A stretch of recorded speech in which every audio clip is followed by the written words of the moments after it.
السلام عليكم ورحمة الله وبركاته. مرحبا بكم مشاهدينا في قناة ليون سبورت نيوز. وفي هذا الفيديو الجديد سوف نتحدث في فيديو اليوم عن مباراة القمة بين النصر والأهلي ضمن الجولة السابعة من دوري روشن السعودي.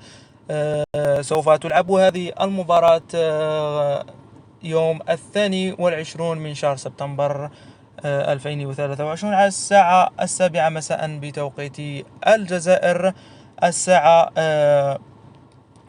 6 بتوقيت غرينتش، والساعة 9 بتوقيت السعودية.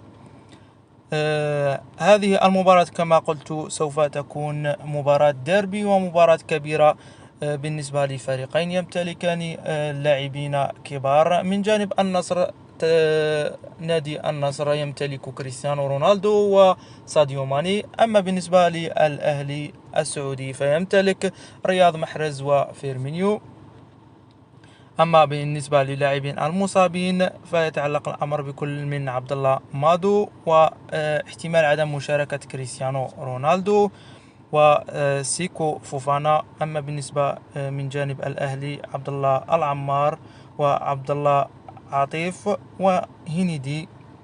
أما بالنسبة للمراكز الخاصة بالجولة السادسة فيحتل الأهلي المركز الخامس ب15 نقطة، بينما يحتل النصر المركز السادس ب12 نقطة. أما بالنسبة للمواجهات فاز النصر في 8 مواجهات، وفاز الأهلي في 5 مواجهات، وتعادل الفريقين في 5 مواجهات. وفي الأخير أشكركم على مشاهدتكم لهذا الفيديو ودعمكم لنا فرجة ممتعة.